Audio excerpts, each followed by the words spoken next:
સગપણ કે વિવાહનો વિચ્છેદ કરાવે. એ કોઈના સગપણ થયા હોય, ખબર ને તમને, કે વિવાહ થયા હોય, એમાં ઘણા ડાયા હોય. આમ તો ડાયા ન કહેવાય, દોઢ ડાયા કહેવાય. એ જઈને કંઈક વાત કરી આવે એટલે ઓલા હગપણ થયો ને એ તૂટે, વિવાહ તૂટી જાય ઘણી વખત. અને આમ તમે હમણાં વિચારોમાં કેવું અઘરું નથી. આમ છોરાને બચારાને માંડ માંડ સેટ થયું હોય, કેટલા આટા મારી મારી માન ચોકઠું ગોઠવાનું હોય, અને કોક ડાયો થઈને કિયાવે એટલે તમે આની હાથે કર્યું, એ તો આવો છે, એ આવો હે ને ઓલા તોડી નાખે તો આને મનમાં દુઃખ થાય કે ના થાય? એનું જે હૃદયમાં દુઃખ થયું, નિશાસા લાગી, આપણને ક્યારે સુખી થવા દે નહીં. અમે મુંબઈ હતા, કદાચ તમને ખ્યાલ હશે, કોરોના કાળમાં ત્યાં એક યુવાન અમારા સંતો પાસે આવીને દુઃખી થતો હતો. એમ એટલે સંતોએ પૂછ્યું, કાં ભાઈ શું થયું? અરે સ્વામી, હેરાન થઈ ગયો. કેમ?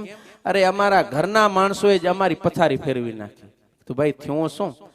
તો કે સ્વામી, માંડ માંડ સગપણ થયો તો, પણ મારી હગી કાકી જઈને કિયાવી કે મારો ભત્રીજો તો આવો હે, તો ઓલા તોડી ગયા. લ્યો, સમજાય તમને? તોડાવે ઘરવાળા હોય ઈ જ. હવે સગપણ થવા કેટલા અઘરા છે.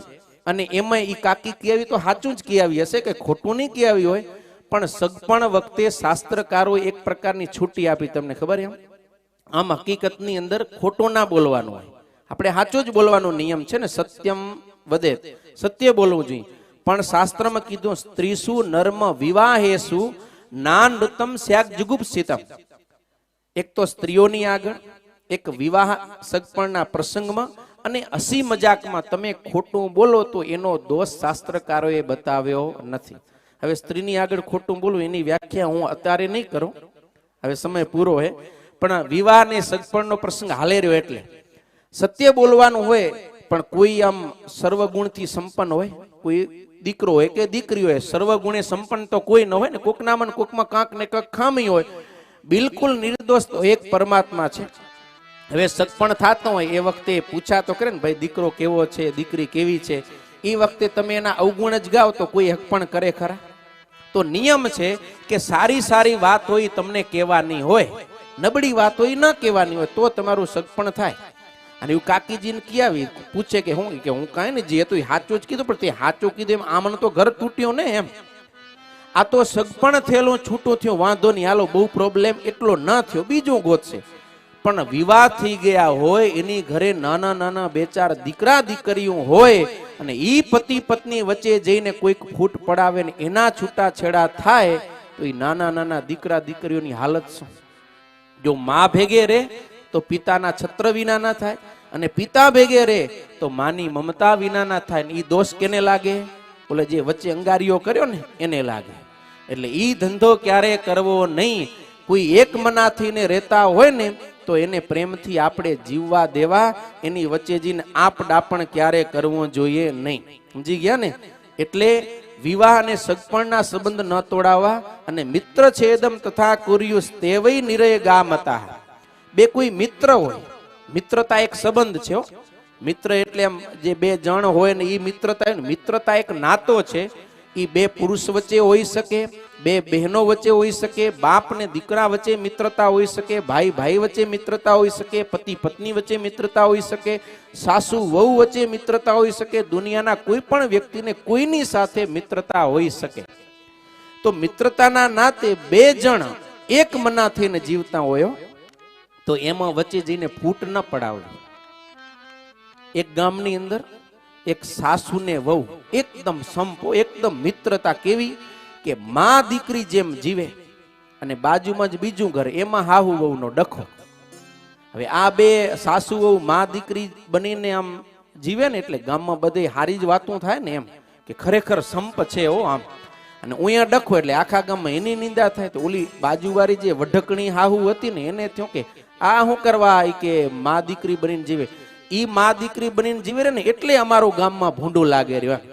એટલે એકવાર આ જે સંપીને રહેતા હતા ને, ઈ સાસુમાં મંદિરે દર્શન કરવા ગયા.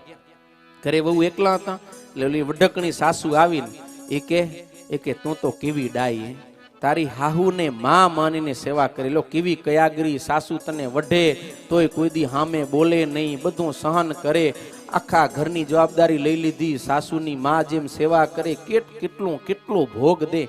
પણ તારી હાહુ હે ને એ કે હમણાં અમે ડોસી ભેગી થઈ હતી ને એ તારી નિંદા જ કરે કે મારી વહુ તો આવી છે ને એના મા બાપે કઈ સંસ્કાર નથી નાખ્યા ને કઈ આવડતું નથી ને મીઠા વિનાની છે ને અક્કલ વિનાની છે, એમ કેટલું બધું વહુના મગજમાં ભૂસો ઘાલી દીધો કેણે ઓલી પાડોશણ સાસુ એમ આના મનમાં ભરાઈ ગયું.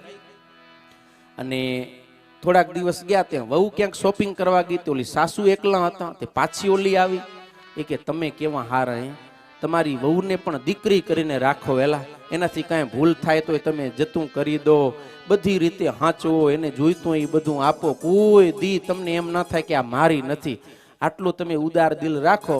પણ હમણાં એક દી તમારી વહુ અમારી ઘરે આવી હતી, કહેતી હતી કે મારી હાહુ તો એવી હે વઢકણી કે આખો દી કૂતરીની ઘોડે જાવું મારે આજ કરે એ કયો, ગમે એટલી સેવા કરી તો કોઈ દી રાજી થાય જ નહીં, કે કેટલું બોલી ગઈ. આ કેના મનમાં ભૂસો ઘાલ્યો? સાસુના મનમાં. હવે સાસુને મન ને વહુ જે બે મા દીકરી બનીને જીવતા હતા એ બે ને એકબીજા પ્રત્યે દ્રષ્ટિ, વ્યવહાર, વિચાર બધું બદલી ગયું. વહુ સાસુને જોવે એટલે મનમાં બધું સાંભળે, કયું ઓલી બાજુવાળી કઈ ગઈ હતી ને હાહુ એ સાંભળે, અને હાહુ વહુને જોવે ત્યારે એને એ સાંભળે કે મારી પીઠ પાછળ વહુ આમ કરે, વહુને એમ થાય મારી પીઠ પાછળ સાસુમાં આમ કરે. એમ કરતા કરતા એ બંનેનો છેટો થવા માંડ્યો. એમાં પછી સાસુને વિચાર થયો કે આપણે આટલા બધા છેટા થઈ ગયા, હું તો મારી વહુને પૂછ્યું નહીં કે પાડોશણ સાસુ આમ કહેતી હતી સાચું કે ખોટું. ભાઈ વહુને બોલાવી એકવાર, કે પાડોશી હાહુ કહેતી હતી કે તું એની ઘરે બોલવા ગઈ ત્યારે મારા વિશે બેસવા ગઈ ત્યારે આવું બોલી, કે ના સાસુમાં મેં નથી કીધું, એ તો ઉલટા એ મને કહેતા હતા કે તમે બધી ડોસીઓ ભેગી થાવ ત્યારે આવી વાતો કરે, કે ના બેટા મેં ક્યારે એમ નથી કીધું. ત્યારે આને ખબર પડી કે આપણે હંપીને રહી રહ્યા ને એ ઓનાથી સહન નથી થતું, એટલે એ આગ લગાવવા આવી હતી હો.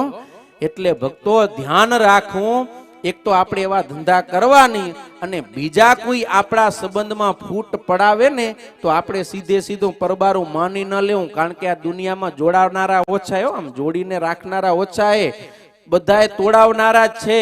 એટલે આપણે આપણા સંબંધ આપણે જાળવીને રાખવા પડશે, કાનના કાચા ન થવાનું. હા, કે કોકે કંઈક ભાઈ વિશે વાત કરી, મા બાપ વિશે વાત કરી, ઘરવાળી વિશે વાત કરી, પતિ વિશે વાત કરી, અને એમને એમ સીધી માની લીધી ને આપણા સંબંધ તોડી નાખશું તો આપણા ઘરમાં આ લાગશે ને બાળોસી બેઠા બેઠા ખાલી તાળી જ પાડશે કે ભલે લાગી એમ. એટલે આપણા સંબંધ આપણે જાળવવાના છે. કદાચ કઈ એવી વાત હોય તો મળીને પ્રેમથી એકબીજાને પૂછીને આપણે વાત ક્લિયર કરવી, એનો સોલ્યુશન લાવવું, ઉપાય કરવો. પણ આપણે એમને બીજાની વાતો સાંભળીને આપણા સુખી સંસારમાં આગ લગાવવી નહીં. અને શ્રીજી મહારાજ કહે કે આવો કોઈ બે ભાઈ કે કોઈ બે મિત્ર એક મના બનીને જીવતા હોય તો એની વચ્ચે જઈને ક્યારે સંબંધની ફૂટ પડાવવી જોઈએ નહીં.